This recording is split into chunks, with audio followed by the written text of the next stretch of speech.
नमस्कार। Digital circuit design a practical approach यानी कि डिजिटल परिपथ डिज़ाइन एक प्रयोगात्मक दृष्टिकोण श्रृंखला में आप सभी का स्वागत है। आज हम पढ़ेंगे फंक्शंस ऑफ डिजिटल लॉजिक यानी कि डिजिटल तर्क के कार्यों को। 3 बुनियादी तर्क कार्यों जैसे कि एंड और अतः नॉट को संयोजित करके विभिन्न अन्य प्रकार के अधिक जटिल तर्क कार्यों का निर्माण किया जा सकता है, जैसे कि तुलना फंक्शन, अरिथमेटिक फंक्शन यानी कि अंकगणितीय कार्य जैसे कि जोड़ना, घटाव करना, गुणा, विभाजन और संकेतीकरण यानी कि एनकोडिंग फंक्शन। इसके अलावा डिकोडिंग, काउंटिंग यानी कि गिनती करना, हम आज ये सब पढ़ेंगे। परिमाण की तुलना एक तर्क परिपथ द्वारा की जाती है जिसे तुलनित्र कहा जाता है। तुलनित्र 2 मात्राओं की तुलना करता है और बताता है कि वे बराबर हैं या नहीं।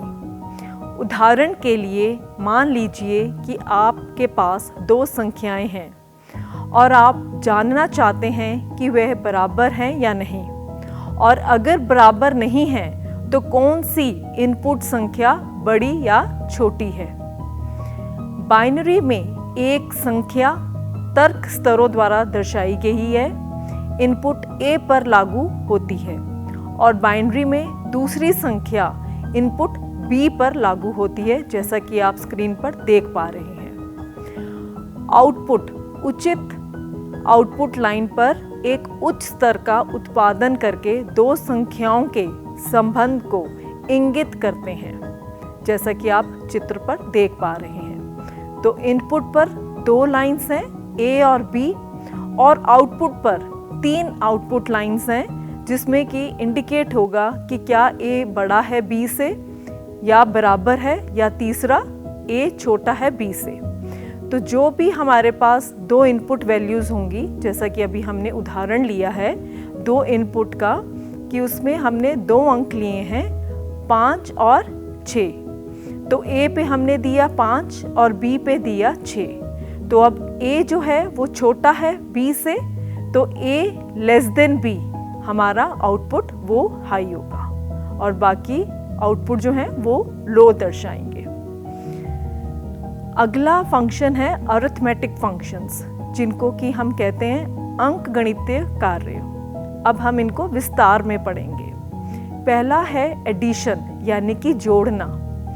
योग एक तर्क परिपथ द्वारा ही किया जाता है जिसे योजक यानी कि एडर कहा जाता है। एक योजक 2 बाइनरी संख्याओं को जोड़ता है, इनपुट A, B और कैरी इनपुट C इन के साथ, और आउटपुट पर एक योग यानी कि सिग्मा और एक कैरी आउटपुट यानी कि C आउट उत्पन्न करता है। 2 अंक बाइनरी रूप में इनपुट में दिए हुए हैं 4 और 9। तो इनको जब हम एडर में ऐड करेंगे तो आउटपुट पर हमें मिलेगा 13। तो इसका मतलब सिग्मा में हमें मिला 3 और C आउट पर हमें मिला 1, तो मिलकर ये बना 13। अगला अंकगणितीय कार्य है घटाव। घटाव भी एक तर्क परिपथ द्वारा ही किया जाता है। एक घटावकर्ता को 3 इनपुट की आवश्यकता होती है, 2 संख्याएं जिन्हें घटाया जाना है और एक उधार इनपुट। 2 आउटपुट होंगी जिसमें अंतर और उधार आउटपुट होंगे। उदाहरण के लिए जब 8 में से 3 घटाया जाता है जिसमें कोई उधार इनपुट नहीं होता, तो अंतर 5 मिलता है जिसमें कोई उधार आउटपुट भी नहीं होता। घटाव वास्तव में एक योजक द्वारा ही किया जाता है, क्योंकि घटाव केवल जोड़ का ही एक विशेष रूप है। अगला परिपथ सर्किट हम जो पढ़ेंगे वह है मल्टीप्लिकेशन यानी कि गुणा। गुणन एक तर्क सर्किट द्वारा किया जाता है जिसे गुणक कहा जाता है। गुणन में एक बार में केवल 2 संख्याओं को ही गुणा किया जाता है, इसीलिए 2 इनपुट की आवश्यकता होती है। गुणक का आउटपुट गुणनफल है, क्योंकि मल्टीप्लिकेशन यानी कि गुणन केवल आंशिक उत्पादों की स्थिति में बदलाव के साथ जोड़ों की एक श्रृंखला है। इसे अन्य परिपथ के साथ संयोजन में एक योजक का उपयोग करके किया जा सकता है। अगला परिपथ है डिवीजन यानी कि विभाजन। विभाजन को घटाव, तुलना और बदलाव कार्यों की एक श्रृंखला के द्वारा किया जा सकता है और इस प्रकार इसे अन्य परिपथ के साथ संयोजन में एक योजक का उपयोग करके भी किया जा सकता है।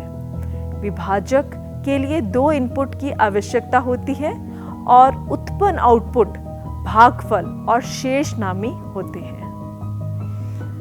अगला परिपथ है एन्कोडिंग यानी कि संकेतीकरण। एनकोडर परिपथ किसी भी उपलब्ध दशमलव संख्या या कहें कि जानकारी को किसी नए रूप में परिवर्तित करता है, जिसे कोडित जानकारी कहा जा सकता है। उदाहरण के लिए एक निश्चित प्रकार का एनकोडर 0 से 9 तक के प्रत्येक दशमलव अंक को बाइनरी कोड में परिवर्तित करता है। किसी विशिष्ट दशमलव अंक के अनुरूप इनपुट पर एक उच्च स्तर उत्पन्न करता है जो आउटपुट लाइनों पर उचित बाइनरी कोड का प्रतिनिधित्व करता है, जैसा कि आप चित्र पर देख पा रहे हैं। इसी प्रकार अगला परिपथ है डिकोडिंग। डिकोडर कोडित जानकारी जैसे कि बाइनरी नंबर को गैर कोडित रूप में परिवर्तित करता है, जैसे दशमलव रूप में। उदाहरण के लिए एक विशेष प्रकार का डिकोडर 4 बिट बाइनरी कोड को उचित दशमलव अंक में परिवर्तित करता है। अगला परिपथ है काउंटिंग यानी कि गिनती। डिजिटल सिस्टम में गिनती का कार्य बहुत महत्वपूर्ण है। डिजिटल काउंटर कई प्रकार के होते हैं, लेकिन उनका मूल उद्देश्य बदलते स्तरों या पल्स द्वारा दर्शाई गई घटनाओं की गिनती करना होता है। गिनती करने के लिए काउंटर को वर्तमान संख्या को याद रखना अनिवार्य है ताकि वह क्रम में अगली उचित संख्या पर जा सके। इसीलिए स्टोरेज यानी कि भंडारण क्षमता सभी काउंटरों की एक महत्वपूर्ण विशेषता है और उन्हें लागू करने के लिए आमतौर पर फ्लिप फ्लॉप का उपयोग किया जाता है। चित्र काउंटर संचालन के मूल विचार को दर्शा रहा है। तो काउंटर पर इनपुट पल्सेस आई हैं 5। इसी प्रकार आउटपुट पर जब काउंटर उसको काउंट कर लेगा कि वह 5 संख्या में थी, तो आउटपुट पर उसका बाइनरी कोड जनरेट करेगा, यानी कि 0 1 0 1। तो इसका मतलब है कि काउंटर ने 5 पल्सेस को गिना है, काउंट किया है। अगला परिपथ है रजिस्टर्स। अस्थायी भंडारण और सूचना के स्थानांतरण के लिए उपयोग किए जाने वाले डिजिटल परिपथ को पंजीकृत संग्रहित करने के लिए रजिस्टर नामक परिपथ का उपयोग होता है। उदाहरण के लिए बाइनरी फॉर्म में एक नंबर को रजिस्टर में संग्रहित किया जा सकता है और फिर रजिस्टर के भीतर इसकी स्थिति को एक या दूसरे तरीके से स्थानांतरित करके बदला जा सकता है। चित्र रजिस्टर ऑपरेशन के एक सरल रूप को दर्शा रहा है। फ्लिप फ्लॉप सामान्य भंडारण तत्व है जिनका उपयोग रजिस्टरों में किया जाता है। उदाहरण के तौर पर हम बाइनरी संख्या 1 0 1 1 को पंजीकृत करेंगे। हर कदम पर एक बिट पंजीकृत और स्थानांतरित होगी। जैसे कि हम देख पा रहे हैं कि रजिस्टर परिपथ में पहले सभी बिट 0 होते हैं। अगले कदम पर न्यूनतम महत्व बिट यानी कि LSB पंजीकृत होती है। फिर अगले कदम 2 पर पूर्व पंजीकृत बिट स्थानांतरित होती है और अगली बिट पंजीकृत हो रही है। इसी प्रकार हर कदम पर अगली बिट्स स्थानांतरित और पंजीकृत होती है, जिस प्रकार हम स्क्रीन पर देख पा रहे हैं। तो इनिशियली हमारे पास स्टोरेज एलिमेंट्स 1 0 1 1 को स्थानांतरित करने के लिए पहले 000 होगा, फिर एक एक बिट को हम पंजीकृत करवाएंगे, जैसा कि अभी हमने स्क्रीन पर देखा। तो आज हमने पढ़ा फंक्शंस ऑफ डिजिटल लॉजिक, यानी कि डिजिटल तर्क के कार्यों को, जिसमें हमने तुलना फंक्शन, अरिथमेटिक फंक्शन यानी कि अंकगणितीय कार्य जैसे कि जोड़ना, घटाव करना, गुणा, विभाजन और संकेतीकरण यानी कि एनकोडिंग, और इसके अलावा डिकोडिंग और काउंटिंग यानी कि गिनती, और आखिर में रजिस्टर समझे और पढ़े। हमारे साथ जुड़ने के लिए आप सबका धन्यवाद।